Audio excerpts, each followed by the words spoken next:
Hey mama, you are listening to Coach the Mother, where postpartum recovery gets real, raw, and deeply rooted in who we are.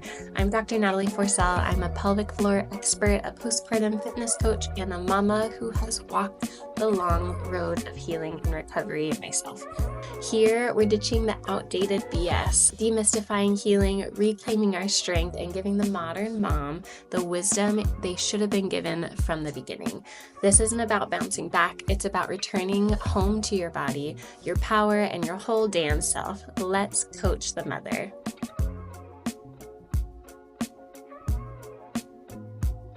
I'm so excited to be here with you, Mama. This is my very first podcast, and there is no better way to start this journey with you than to share my story of who the heck am I? How did I get here to be a postpartum coach online and a pelvic floor physical therapist? This journey started for me well before even having babies, and I can't wait to share this big picture with you because what I do is so integral to who I am and how I love to serve moms and why I'm so passionate about it. But let's draw this story back to 2017, well, earlier than that, honestly, but I was managing a physical therapy clinic, and I had the privilege of just being around so many really intelligent people. There was this student coming in from USC in California. She was in her clinical rotation, and she had known a lot already about the pelvic floor. That's something she knew she wanted to pursue after she graduated. And so this was my first experience or realization that this niche existed, was meeting this really special human being. And as we talked, I just shared what had been normal for me growing up, and her reaction took me by surprise. But essentially, since as long as I can remember being a little girl, as early as 3, 4, I really struggled with urgency, having to go to the bathroom so suddenly. It just took over every sensation of my body and lots of leaking and accidents. Of course, when I was younger, those urges were so strong and I could not control them. But as I got older, everyone thought I would grow out of it. And guess what? I did not. So yes, I wasn't completely peeing my pants by the time I was in 6th or 7th grade, but I still had such a problem with holding my bladder if I really had to pee. And I was the youngest kid in my family. Everyone wrote it off as just, Natalie's so annoying. Natalie has to stop the car because she has to pee, or how that made everyone in my family so aware of me and just really trying to push on me to go to the bathroom before I left the house. And that seems normal enough when you're dealing with kids. But I think there's just so much fixation on this, because how many times did I have to get everyone to pull over the car, and how irritated my parents would be, or just really embarrassing stories of we're going on a family vacation and we're sitting in a cab and we're about to get to our hotel destination. I have to pee so bad and it hits me like a freight train, and then I'm crying, I'm sobbing, I'm leaking, everyone in the car is yelling at me. We're almost there, 5 minutes, but by the time I get there, I have half wet myself, and I was 8 years old. So that's what I grew up with. And at a certain point, my mom did want to seek some advice. And so we went to, I don't know, a pediatrician or something. I was 11, and we talked about my symptoms, what I was experiencing, and the doctor basically handed me this pamphlet with 2 cute little old people on it and said, "We have this workshop. Why don't you take your daughter to this?" And I was like, I don't want to go to a geriatric workshop on incontinence. I'm 11. How mortifying, right? And my mom didn't make me do it. We did not go. And that was the end of the story. That is the only advice that I got in this experience growing up. And other hallmarks of urgency, it's called a lock-in key syndrome. As I got older, 16, 17, could drive my own car. As soon as I would get to round the corner onto the block where my home was, that urgency would hit me so hard. And then from that corner, I turned to my front door. I was losing my mind. I just had to pee so bad. I would leak a little bit and barely make it to a toilet way before I even had kids. So that was my life. That was normal. I met this girl in 2017, and she's like, "That's not normal at all, and we can change that." And I was like, "I don't believe you." So she offered to do a pelvic floor exam on me, took her up on it, found some things I never knew about myself. And then we just talked about what it looked like to help change some of these. And what's so crazy to me is that I did not see her for a bunch of visits and we didn't do a lot of work together. It was a pelvic floor exam and some knowledge and awareness of my body and some simple tricks. 2 decades of struggling with urgency gone in less than 2 months. And my mind was blown. I was like, why don't we know about this? Especially, there's just so much we don't know about a woman's body. That is for another podcast, but that was my entry point in awareness. And after working at that clinic for a while, managing it, I really felt like I wanted to take that next step and become a physical therapist. And this clinic that I was at was super sportsy, orthopedic. I was an athlete growing up myself, and I just loved working with athletes. That's what I really thought my passion would be, was orthopedics and high sports performance. And I was so excited to really pursue that, but then also maybe have a little side quest or interest in pelvic floor because it was interesting. And there is overlap, especially with female athletes. There can be a lot of pelvic floor dysfunction that I later learned between lifting heavy, leaking, whatever. So when I went into school, I didn't go in full throttle for pelvic floor, but definitely knew it was there. And then the other parts of my story started to evolve with getting pregnant in PT school. In my doctorate program, I was in my second year. We were beginning our clinical rotations, and my husband and I decided that we wanted to try to grow our family. We had been together for at least 5 years, married at that point, and I thought we could handle it. We could figure it out. We can make it work. And so we were really excited and were gifted to get pregnant relatively smoothly and quickly, which we did not expect. And so my rotation for my first pelvic floor rotation started in my second trimester, and I had a 10-week rotation scheduled and just loved this clinician that I got to be supervised by. She was so incredible, super hilarious, loved to make dirty jokes, and just made her patients feel so at ease. And I just really got to see the full picture of what this work could look like.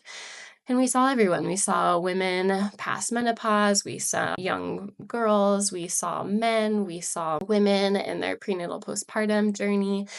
And so I just also was really excited to absorb as much as I could as I was entering this, or I was pregnant, prenatal. My body was already changing, and then anticipating a birth and how much I could learn to improve that experience for myself. And that is another piece of the story that just totally changed me and shattered me.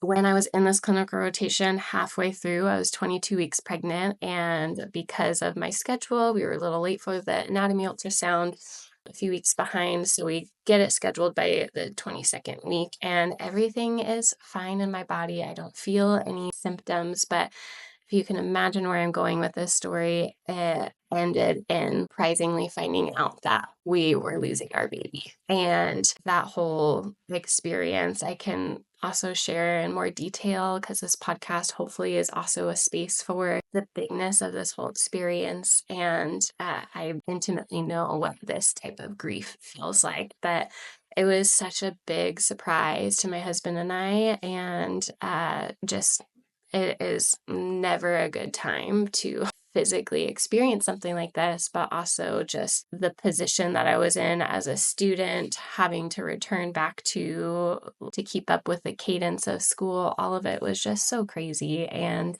this was my initiation into motherhood, this loss. I had to be induced. I had to go to a hospital to birth my baby. I had to experience the body changes that come with postpartum, my breast milk coming in, how to manage that.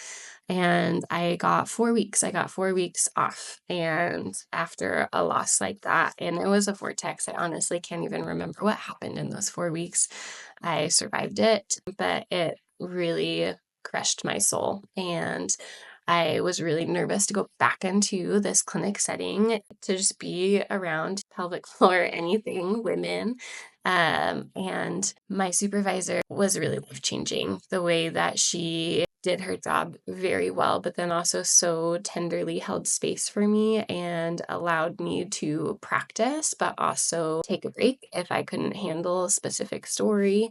And there were some really beautiful, but also hard stories that you come across in the pelvic floor room as a clinician. And I remember this one mom who had come to us and she was experiencing some tailbone pain, and she had had 11 miscarriages, and she had had some of her own biological children. She had adopted some children. It was healing in a sense of I was able to engage with and share my story when I needed to, and then also be able to receive and hold space for other people with this new type of pain that I now knew so closely, and how that impacted my relationships with the clients I was taking care of. So that is what really solidified my love for this profession. Was, yes, there's so many practical and tangible tools, so much science and research that goes into my work, but also I really value the relationship with the mother, and hence the podcast Coach the Mother. Is I love to build a space with moms that feel safe for them to figure their way out through this huge transition of life that involves everything, mind, body, and soul. And the pelvic floor work that I've done integrates all of these layers together, right? We are a whole human being, and we are very dynamic, and our emotions directly impact our muscles and our bodies. So that was that story. I got through that clinic rotation, and my husband and I got pregnant relatively quickly after that loss. And so moving into the remainder of my schooling, and then COVID, it's all of these layers, right? I felt like internally things were starting to change in me from that loss of my daughter. Lillian is her name. But as I was pregnant with my second daughter, I had a lot of time to tend to myself because of COVID, the isolation, the slowness, the slowing down of school a little bit. I just had to finish some clinical work, but I got to really pay attention to myself, which was a gift in some ways, really hard in other ways. But when I gave birth to my daughter, Madison, my next baby after Lillian, I hoped from what I had learned so far in my experience through pelvic floor that I would have a pretty smooth birth and a breezy. I knew so much about the body, and I had the privilege of being able to prepare my body as best as I could for this birth. And I was so completely wrong. Every birth is so unique. Madison's birth was a 60-hour labor. I planned to do a home birth. That is not the way it turned out. My water broke a little bit. I started to feel some contractions, super inconsistent. And so because of the water breaking, I was on the clock to have some progression for the sake of monitoring any signs of infection or whatever when your water ruptures. So my midwife was incredible, and she let me stay home as long as possible. But at a certain point, there was some need to non-urgently transfer to a hospital for closer monitoring to make sure that I, again, didn't create an infection or endanger my baby in any way. So I was able to transfer to a hospital with her. She had privileges there, so I never had to see an OB. And again, I'm so grateful for that. But it was a long journey.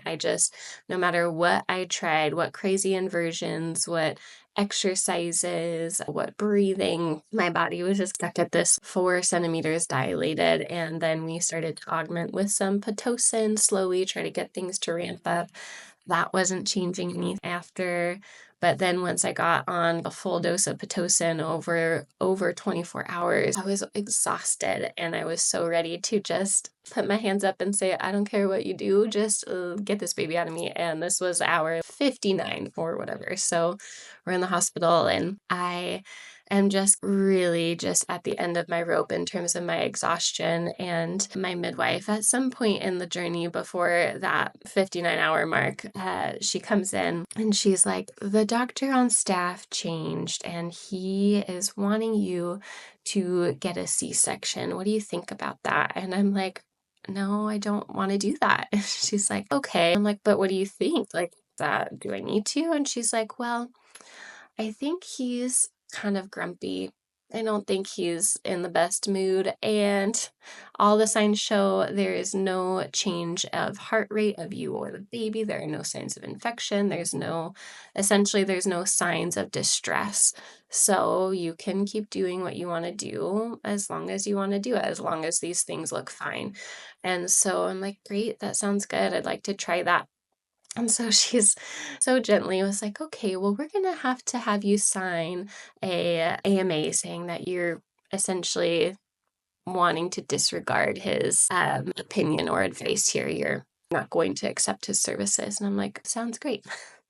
So that happened at some point. I don't know. It's a time vortex when you're laboring. And then we get to the part where I'm just like, hands up, I'm so done. Whatever we need to do, I don't really care at this point. And so they prompt me to get a little bit of medication to relax because I had asked for an epidural at that point. So they plan to give me a little bit of fentanyl to get my body to chill out, and then they would come in with the anesthesiologist. But I happened after I received a little bit of that pain medication, my body just like chilled out, opened up, and I went from 4 centimeters to like centimeters in a matter of 30 minutes. And so when I was so surprised by it, because I had kind of dozing off at that point after some pain medication, and I wake up just screaming because apparently I'm in transition, but I don't know it yet. And my midwife comes to check me and she's like, I think you're going to have a baby. And then I was actually so sad because I was like, I'm so tired. I don't know how I'm going to push this baby out of me. I have no juice left in the tank. And so she's like, well, time is up. We're going to figure it out. And so they support me. They got me into a different position where I was sitting and holding onto some handles on the edge of a bed. Gravity was going to help me get this baby out. And that was another really miraculous thing after the endurance marathon of just the laboring and the contractions, the not progressing, the transition through to the pushing and birth was 20 minutes, if that. I think I pushed 3 times and she was born. And so I'm so grateful that I was able to continue to have a vaginal birth, that I had my advocate and my midwife who was able to be alongside me the whole time. That birth did not go the way I hoped it did, and so many births don't. And then B came out the other side with so many problems. I did not have a C-section, but outside of that, I had almost every issue you could have. I had back pain, leaking, leg numbness all the way down my left thigh. I had super painful sex. I felt so out of body, ab separation, core weakness, and I had no clue what to do next. And that kind of snowballed into all of the other parts of my story, carrying in some of the grief, feeling really out of body, struggling with a birth that I didn't expect, and I was suffering. And I couldn't figure out how to help myself. And part of me waited so long to ask for help because, at least in the physical sense, I thought I should know better. I should be able to figure this out on my own from all of the knowledge and training that I have. And so it took me a while to ask for help and try to figure it out on my own. So after that birth, I did try to go the traditional care route, and I've done insurance settings, and I had some colleagues that I knew of or some people that came recommended to me. So I went to go try to see a pelvic floor physical therapist.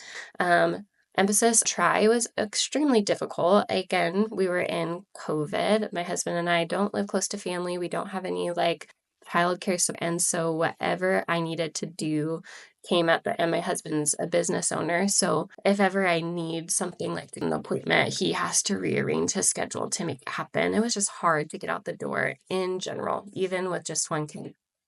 And so when I finally got an opportunity to do that, I went somewhere. I had a very specific list because of the things that I did know of like, here are the things that I'm most concerned with. Here's what I think is going on. Can you assess me and help me figure it out? And this practitioner, unfortunately, was just not great. And I went to the first session and I'm like, okay, well, I didn't quite listen to exactly what I said was the most important thing to me.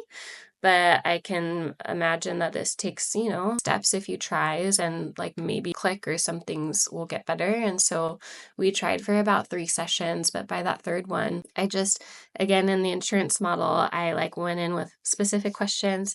she hardly listened to me and then would pass me off after 30 minutes to her PT aide to do some like hamstring, but she knew from the very beginning what I was trained in. And it felt, I don't know, it just felt so frustrating and isolating to feel like I'm even trying to take the right steps and they're still failing me. And like, I need to know how to do hamstring stretches. I've already been doing that crap at home.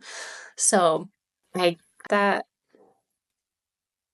I quit that physical therapist and I went back to, I'll just try to see what I can do on my own. And I got a like postpartum plan from a personal trainer online who looked like she had a good like 12 program. And so I gave that a try and I followed it to a T, but the whole way through I was like, this isn't it. Like, yeah, I'm working on my glutes and my core, but like this is not addressing any of my problems. It's not going to help with my leg numbness or my pelvic pain. And so I just kind of let it lie, like so many of us do. When you hit walls or you hit barriers and you don't find answers, you just sit in your pain. And there's enough of our lives already as moms are just so chaotic and stressful. So, like, just table that and think about it later, even though it was impacting the way I felt about myself, which impacted my relationship with my husband, which impacted the way that I engaged with my newborn. And I just really wish I had a buddy to walk me through this, to give me guidance, structure, answers from home. So, in that kind of sea of suffering, I continued to get clinical experience. I had this plan after I graduated to go back to that clinic that I managed because I loved the people, I loved the environment, I loved the sports, and then see if I could swirl in some of my pelvic floor interest.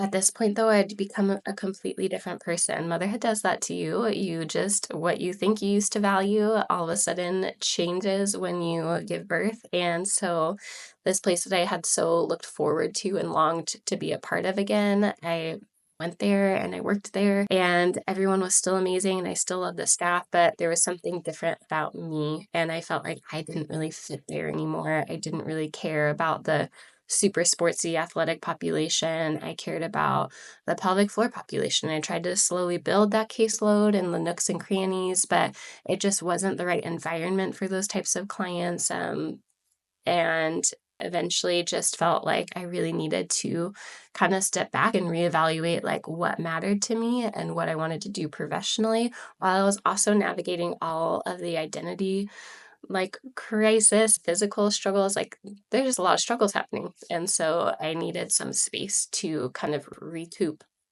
And then, right as I gave my 2-week notice and I was having my last week of work there, I found out that I was pregnant with my next daughter. So part of that felt a little serendipitous. But that moment was like an aha moment for me of like, I'm getting pregnant again. I'm only 9, 10 months postpartum with my last daughter. And I'm really scared of what will happen to my body if I don't figure out how to heal and take care of myself before I enter this next birth, right? And so then that really lit a fire under my booty to make a solid recovery plan for myself, gather my tools, gather my resources, start from scratch. And from the ground up, a program that I wish that I had, that now that I had been through postpartum once, I could really better understand how to scaffold this training components, the recovery components. And so when I created this 4-phase healing protocol and I gained a lot more information about birth prep tools, I went into the second birth and postpartum so differently, and it changed everything. Maeve's birth was a successful home birth, and it was just textbook perfect. It was start to finish, woke up at 3 a.m. with some contractions. 6 a.m. active labor is starting. 9 a.m. she was born with 9 minutes of pushing and no tearing. And it was amazing. It was so redeeming, but also so exhilarating to feel like when I know my body well and I serve my body well, how much of a difference that can make in the birthing experience, but then also the postpartum recovery.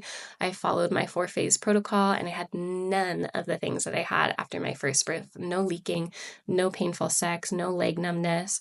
There was some ab separation that's pretty normal, but it healed quickly. And I felt like I was able to regain my strength so much faster following this program. So then out of that excitement of feeling that success in my own journey, I started to share this protocol with friends that I knew that were birthing, because I wanted to know, okay, it worked for me, but does it actually work for other people? And so that was the very beginning stage. That was back in 2022, so 4 years ago now. And I to really get a taste of like what something like this could do for moms, and how it not only helped me, but how it was really helping and changing the lives of friends that I had. It was really great. um, and something else they don't tell you about motherhood sometimes, maybe just me, I don't think that it is, but how it can really wreak havoc on generally like your esteem and like your identity to your core. Like everything that I thought I was before I became a mom just felt shattered into a million pieces. And what I had built, the things that I learned, the tools that I gave, this recovery program that I made was so valuable, but also I felt completely, I don't know, just incapable, insecure, unsure of if this was something that I should do. I was so in the thick of parenting two under two, learning how to do all of that world, that it felt impossible to start a business at that phase of life, start to build this momentum and share it with the world. And so I sat on this beautiful dream to help moms virtually for another few years. I would kind of help some moms here and there, but I did just work in other settings. I had worked for a little while as a concierge cash-based PT that I would go to homes of women. So I had this little referral network I built with midwives and other health practitioners, and would go drive to women's homes, do treatment plans, and help that way, which was also incredible. In my mind, the dream there was to help remove barriers, just like the virtual program, to help moms be able to feel supported at home without having to go through the struggles that I did of trying to coordinate childcare, get out of the house, and then have it not be great care. But I found out that was like me trying to stay within still this traditional model of care with hands-on work, seeing moms in person, doing things how I would do in a normal clinic setting, but just in their homes. And I felt the limitations of that, even of moms just having a really hard time to be consistent with some of the printouts that I would give them or exercises. I learned a lot from those experiences, but it was a lot on me to drive around everywhere, and it just wasn't really the complete picture for the moms to heal well. And so I also have tried an in-person clinic job, which was again really beautiful, but women pay an arm and a leg to go there. They pay $250 a session to see me. They see me 4+ times a month. So that's easily $1,000 in a month span. And that is great. It's high quality care, but it is a privilege to be able to afford that quality of care. And I know that. And so another appeal of this virtual company that I had brewing inside of me was the ability to remove as many barriers as possible, but still deliver super high quality care to moms and support, because not everyone can drop 1K a month on this type of quality service. When I finally took the leap to put it all together, I think it started as me just wanting to do a little side project, make a little more money, help some moms, and this virtual program would be a great alternative to the high sticker price, high quality care of a cash-based clinic. But then as I started to walk this out and develop this 4-month coaching program, I was finding, compared to all of the different environments I've worked in, insurance-based clinics, a concierge-based in-home care, cash-based clinic, I was seeing that my virtual clients were getting better faster in almost every domain because of the way that this program works and how it worked for me, how it worked for my friends. It's so simple to follow. I know what it's like to be a mom of two under two or multiple children and have almost no margin to fit in any type of movement or exercise. So I built the whole system to be very easy or manageable to plug into your daily life. That doesn't take 45 minutes a day. That doesn't make you do it every single day a week, but they're highly efficient and effective tools that work. And it is also the difference between in-person traditional care is here is a list of 4 exercises to do this week. Do them on repeat until I see you next time. Maybe we'll change some of it, maybe we won't. But the difference of having a workout or recovery system where a mom just plugs into her portal, she sees her workout for the day, and you spend 15 minutes doing it. You can pause it if you need to help baby. You can do it while baby's napping. You can do it with baby on the floor next to you. It's just so convenient and flexible and takes all of the mental load out of that work for the mom. And then the support. When you go to a clinic, you see me once a week if you're lucky, and you have to wait between those sessions to ask me questions. But with this virtual program, you have immediate access to me. So if you have a back spasm or a flare up, you don't have to wait a week to ask me what to do about it. You can get in touch with me that day. We can work out a thing. I can publish some more recovery tools for you, and then you can nip it in the butt. So instead of dealing with back pain for the next 2 months, it's gone in 4 to 5 days. So that type of access to me is so valuable. But then also, I online get to show up as myself. I get to bring all of my life experience as a mom, all of my clinical training, all of my relational capacity to be able to not just tell you how to fix certain problems that you're dealing with, but also how to support you as a mom. Where are your barriers in your day that are making it hard for you to take care of yourself? Why is that? Let's talk about it. Let's strategize ways to communicate more clearly with your partner about what some of these needs are so that they can show up for you, because they want to support us, but they don't know how. So there's so much of my work that goes into not just giving you the practical tools, but also the relational and emotional tools that you might need to help tune back into your body and reorient yourself, to reground yourself, which I couldn't do in a clinic setting. This is my mission. This is the purpose of my whole system here, of my postpartum recovery program, of my birth prep program, of my digital recovery bundle, and now this podcast is I just want to educate and support moms who have no answers and 1,000 questions. I want to change the expectations around postpartum care and the access to recovery. I am so grateful that you listened to this whole thing. If you tuned in for the entire time, I'm so proud of you.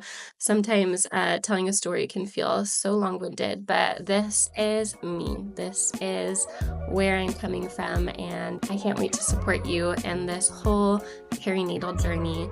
If you want to learn more about my postpartum recovery program, you can see the show notes below for the link to my website. From the website, you can see all of the details of the program. You can apply directly from the webpage itself. I review an application, and then we'll get in touch about next steps. Thank you so much for tuning in, Mama.